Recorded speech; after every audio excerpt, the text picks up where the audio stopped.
to do if you have no New Year's Eve plans or no New Year's Day plans.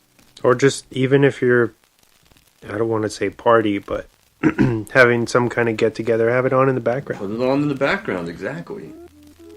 It's an amazing show. I've said it before, I'll say it again. Rod Serling is a genius, was a genius, way ahead of his time. That show is amazing and has influenced so many other shows and films because of it. Twilight Zone. Watch Twilight Zone. 5, 4, 3, 2, 1. And now for the movie focus of the week. So, the first one that I wanted to talk about was House of Gucci. And that was another close call. Wanted to see it. Just missed it. I know it was around a little bit longer than the other Ridley Scott movie this year that I really wanted to see, and by all accounts was actually a very good movie. Mm-hmm. Was The Last Duel. But like it came and went in a week. It bombed at the box office, unfortunately. But I think that was because that was a 20th Century Fox holdover that Disney didn't know what to do with. It just kind of dumped it. But House of Gucci, wanted to check it out. Was a little scared off because of the runtime, because I knew it was long, and I didn't know if I could squeeze that time in. But let's talk about it.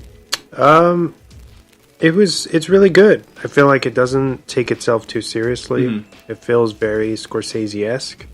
Of course, Lady Gaga gave a great performance. Everybody, all the leads. Adam Driver's great. Jeremy Irons, Al Pacino, Jared Leto. Yeah.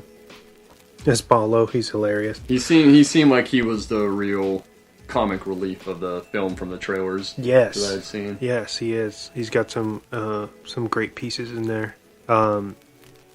Obviously, with it being a period piece, it's got a great killer soundtrack. You know, we'll talk about period pieces and killer soundtracks in a few.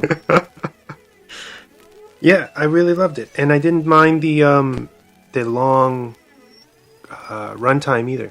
It feels very fluid. I'm not saying that it was going to feel long. It was just looking at the runtime. Your schedule, yeah. With my schedule, I don't know if I have time to watch a 2.5 hour plus film. At this point in time, I had already devoted at least 2 of those films that I really enjoyed this year to were pretty long run times. But I definitely want to see it. Is it still playing? It was as of Christmas, so I'm assuming it still is now because there's really no new releases between now and next Friday. Okay. Maybe we should preface this entire show by saying possible spoilers in our discussions. Yeah. But we can try to be as careful as possible if you really don't want to give anything away. Yeah. Well, that is, like you said, that is a true story though, so you can look up online and see for yourself how that went. Let's start with a movie I did not love at all. Okay. That I know you saw and had enjoyed. We might have had this discussion off air, but we can have it on there. Okay. And that was Halloween Kills. Yes. That I was really stoked. I really enjoyed the 2018 Halloween. And was excited for this one. And just did not love it. At all. Was really disappointed in it. And I think part of that is the fact that Jamie Lee Curtis was kind of sidelined. Yes. For the film. Yes. Because, she's recovering from her wounds that she sustains at the end of the 2018 movie. So she's in the hospital most of the time. And as we all know, nothing ever... Well, there is a conflict in the hospital, but not really involving Michael. The way that the original Halloween 2 had. So there's... I don't know. I can see why you would be disappointed in it because it definitely create like it kicks up the violence and becomes more of a straight slasher, whereas 2018 is very kind of a little more artsy, and it's focused on Laurie Strode. Mm-hmm. She's clearly the main character, and everything revolves around her. Whereas Kills, as you already said, she's kind of pushed to the side, and then they make Michael Myers himself really the main character, and what's happening with him. But even the characters, the regular characters that they tend to focus on, just they make dumb decisions. They do dumb stuff. Yeah, they do. The movie as a whole is guilty of convenience, like writing, with certain, making characters do cliche things so that the plot can keep going. And so, yeah, I can totally see why you'd be. It wasn't what you were looking for. Yeah, and then it seems like Michael Myers can take all kinds of of pain and abuse and gunshots and stabbings and still be okay. It's like he's now become supernatural again, and that really takes me out of the movie because you're trying to kind of ground it in reality, and now he's just got superhuman strength and can get shot 6-7 times and walk away. Get stabbed and beat up and can walk away from that. Yeah, it definitely pushes like the boundaries of realism for this one. The climax especially is ridiculous with how much hurt and pain he should have and just seems to keep on going. So that was a big disappointment. That was one of the, I'm trying to think, probably 5 movies that I saw in the theater this year because I didn't really start going until October-ish. And that one was a big disappointment for me. Was there anything that you... Because I remember having the first conversation when you had just watched it. And you said... And I said, did you hate it, though? Did you think it was garbage? And you said, no, I didn't hate it. So... I didn't hate it. I was just really disappointed. Was there anything that stuck out? Did you like the score? Score's good. I did like the flashbacks to the past, which, by the way, the guy who plays the Donald Pleasance, like Dr. Loomis character, is awesome. Like those. It's practical effects too. Yeah. The makeup effects are great. He looks just like Donald Pleasance. But that and like seeing young Officer Hawkins, who wasn't he like sheriff? Isn't he sheriff? Yeah, I believe in the present timeline. That stuff was really good. The stuff in the past was really good. I did like that, and I did like present day Laurie Strode and Sheriff Hawkins, their relationship in the hospital. That stuff was really good, but like overall, the movie as a whole, no, I did not like. I don't know. Should I say I did not like who they killed at the very end? They killed Judy Greer, and Judy Greer is great. Who is in everything? Yeah. Who's Laurie's daughter? Karen, right? Yeah. And she dies at the very end, and I was so bummed. Would you have rather it been the daughter? No. I get that that's probably motivation for Laurie to go out and kick ass in the third chapter, which is Ends, which is that coming out next Halloween? 2022, or is that going to be 2023? It's supposed to be next Halloween, but with everything that's going on, we'll have to see how production goes, Because they didn't shoot back to back, right? No, it hasn't been filmed yet. Because wasn't the original plan to have those come out in subsequent years? Yeah, I think Ends would have already came out by now. This was... If we had... Kills would have come out in 2020 as originally planned, and then Ends would have come out this Halloween. So I get that that's probably motivation for Laurie in the third part, but still I was super bummed because Judy Greer is great, and she was actually very good in these two movies.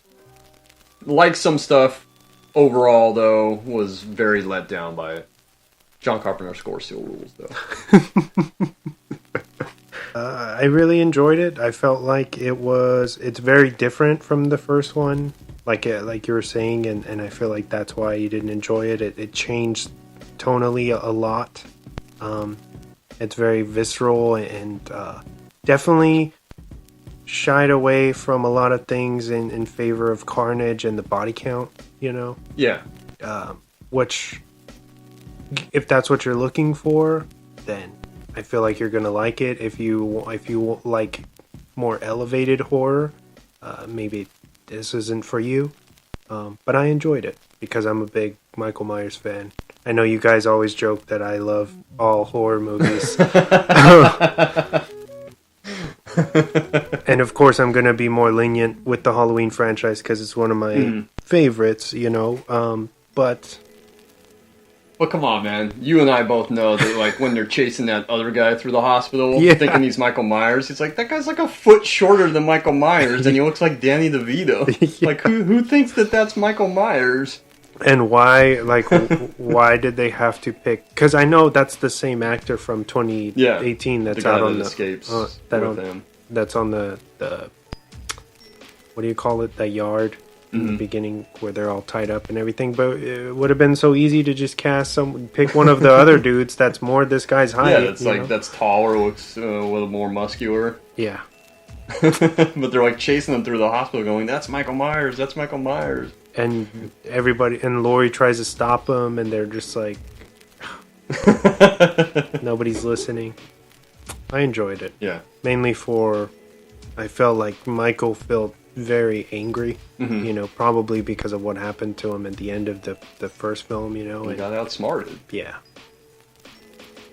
I felt like Jude Courtney did a great job as far as the fine-tuning those characters, like nuances and the way that you would have envisioned, like the 78 Nick Castle, Michael Nick Castle Myers. is still credited as being Michael Myers in this one. He does cameos Okay. for both. Yeah. I wish I could get like a list of scenes at who's playing Michael at which time. You can look that stuff up. Okay. Like, if you're really interested, but yeah. Good movie. I'm sorry it let you down. Hopefully Halloween Ends fares far better. And you said that's going to be a few years down the road, like in the timeline of the film, right? It's supposedly going to catch up to where we are now, so it's in our timeline. Because it was 2018 in the original. It was present day, so now it was still 2018 in Halloween Kills because it was Halloween night still. Yes. So you're saying that Halloween Ends is going to be present day, so 2022 is when that's going to be. Okay. And supposedly will be they're actually going to reference the pandemic in some way. Ah, okay. So we'll see how that goes. Well, I hope that it's better than the middle chapter. Let's talk about horror. Let's talk about Last Night in Soho. A movie that I was lukewarm on. I was really excited for. Liked a lot of aspects of it. And it wasn't as good as I really hoped. And I was kind of let down by the third act. Killer soundtrack. Talk about a killer soundtrack. I pre-ordered that on Mondo a couple months ago. I don't think it's released until February or March. Super excited for that soundtrack. And the cinematography was fantastic. I think Thomasin McKenzie and Anya Taylor-Joy are both great in it, as is Matt Smith, who was very good. And the late Terrence Stamp and Diana Rigg, both very good in it. But it left me kind of cold at the end because I know you said you thought it was good, but that it had the potential to be great. Do you want to elaborate on that a little bit? Well, I don't want to spoil that one if people haven't seen it yet. I know that it kind of came out around the same time. That trailer is fantastic. The first trailer. Yeah. Not the trailer that gave all the shit away. The first trailer is fantastic. And it looked like it was going to be more of a legitimate horror film.